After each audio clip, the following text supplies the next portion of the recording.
बहुत बहुत शुक्रिया पाकिस्तान से जुड़ने के लिए। दर्शकों, देश के सवाल में आज के लिए फिलहाल इतना है, लेकिन कहा जाता है कि कंबल ओढ़ लेने से अंधेरा नहीं हो जाता। पाकिस्तान जल्दी जागेगा और जल्दी जागेगा तभी उसकी भलाई है। खैर, खबरों में आगे बढ़ते हैं। जी हाँ, AIM प्रमुख असदुद्दीन ओवैसी से खास बातचीत की है मेरे सहयोगी ने। उन्होंने क्या कुछ कहा है चुनावों को लेकर, वोटों को लेकर, वोट सत्यापन की प्रक्रिया को लेकर, आइए आपको सुनवाते हैं। तेलंगाना में SIR का प्रक्रिया शुरू हो गया है। इसके ऊपर बात करने के लिए हमारे साथ हैदराबाद के MP असदुद्दीन ओवैसी साहब हैं, उनसे बात करेंगे। सर, SIR को लेकर कई सारे सवाल आपने उठाया है। पहले आधार कार्ड को यहाँ पर सिटीजनशिप की तरह नहीं देखा गया था। अब ME के द्वारा एक मैसेज आया है कि अभी पासपोर्ट भी सिटीजनशिप में नहीं आएगा। क्या कहना है? देखिए, दो चीज़ अलग अलग है। SIR अलग है और MEA का जो स्टेटमेंट आया पासपोर्ट अलग है। देखिए, SIR जो तेलंगाना में हो रहा है, जिन वोटर्स का नाम उनके 2002 में नहीं है, उनके मदर फादर से मैपिंग नहीं हो रही है, उनके पैटर्नल मैटरनल ग्रैंड पेरेंट्स नहीं हो रही, तो उनको डॉक्यूमेंट देना है, राइट। 87 से पहले पैदाइश हुई तो एक डॉक्यूमेंट, उसके बाद और 2003 के दरमियान में हुई तो उनका पेरेंट का डॉक्यूमेंट, या 2004 के बाद हुई तो 3 डॉक्यूमेंट। अब 12 डॉक्यूमेंट जो दिए गए हैं उसमें तो 3 तो अवेलेबल ही है तेलंगाना में। एक तो फैमिली रजिस्टर नहीं है, यहाँ पर मेंटेन नहीं, फैमिली रजिस्टर नहीं है। सुनिए, फैमिली रजिस्टर अलग है, वो फूड सिक्योरिटी कार्ड है। फैमिली रजिस्टर नहीं मेंटेन होता यहाँ पर। आपके परमानेंट रेजिडेंस सर्टिफिकेट नहीं दिया जाता। तीसरा, NRC नहीं हुआ है। Aadhaar card on its own acceptable नहीं है, काबिल कबूल नहीं है। तो 12 में से तो 4 हम लूज कर गए। अब 8 डॉक्यूमेंट जो हमारे पास है, हमने ECI से रिप्रेजेंट किया कि आप उसमें पैन कार्ड शामिल कर लीजिए, जो इलेक्शन जो गवर्नमेंट ऑफ इंडिया देती है, जिसकी बुनियाद पर कोई वोट डाल सकता है। आप ड्राइविंग लाइसेंस जो स्टेट गवर्नमेंट देती है, जिसकी बुनियाद पर वोट डाल सकते, उसको कबूल कर लीजिए।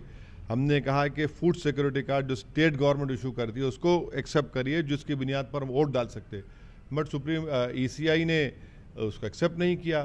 तो ये इंक्लूसिव एक्सरसाइज नहीं हो रही है, टाइम बहुत कम है। और सुप्रीम कोर्ट के जजमेंट के बाद जिसका फाइनल SIR में नाम नहीं आएगा, उनको सुप्रीम कोर्ट ने कहा कि ECI उनको कॉम्पिटेंट अथॉरिटी को फॉरवर्ड करे।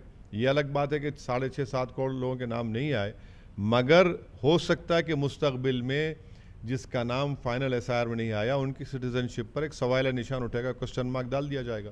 सर, दूसरी सवाल है, राम जन्मभूमि को लेकर कई सारे घोटाले बाहर आ रहे हैं, तो आप क्या कहना है राम जन्मभूमि को लेकर ये घोटाला जो बाहर है ना? BJP की सरकार जो उत्तर प्रदेश में है, वो सिर्फ ठोक दो की पॉलिसी भी चल रही है। तो ये मामला भी ठोक दो का है। गोली मार दो, बुलडोज़र इस्तेमाल करके घर तोड़ दो मुसलमानों का, गरीबों का। ड्यू प्रोसेस फॉलो मत करो। कैसे मस्जिद को बंद किया जा सकता है, कैसे मस्जिदों को मिसमार किया जा सकता है, कैसे सिर्फ मुसलमानों के घर में शादी में क्या पकड़ा है उसकी फ़िक्र है। अरे भाई, जो चोरी हो रही है, जो बंधुआ मजदूर बनाकर उन मजदूरों को पीटा जा रहा है, भूखा रखकर उनसे काम लिया जा रहा है, उसकी फ़िक्र ही नहीं है। फोकस सिर्फ यही है कि कैसे नफरत फैलाया जाए। तो ये सब दिख रहा है सामने कि आस्था क्या है। अभी तक आप बताइए, यही आस्था है आप लोगों की? सर, ईरान ने प्रधानमंत्री को वहाँ पर इनविटेशन दिया गया, तो इसके ऊपर आपका क्या कहना है? हम उम्मीद करते हैं कि हमारे देश के प्रधानमंत्री इस इनविटेशन को कबूल करेंगे। बड़ा सॉलम ओकेजन है, वो जाएंगे। और जो ईरान के जो स्लेन लीडर हैं, खामनाई साहब का जो उनका क़त्ल हुआ है, वो अमेरिका इज़राइल की बॉम्बिंग से हुआ है और जाना चाहिए। और हमारे तारीख़ी सिविलाइजेशन रिलेशनशिप ईरान से रहे हैं, और अच्छा होगा कि प्रधानमंत्री जाएं, ताकि ग्लोबल साउथ की आवाज़ भी मजबूत हो सके और हम बता सकें कि हम किसी के दबाव में आ नहीं सकते, चाहे वो चीन हो या अमेरिका हो या इजराइल हो। धन्यवाद। ये है असदुद्दीन ओवैसी साहब। आगे खबरों के लिए देखते रहिए India news X। Rajkiran Battala के साथ।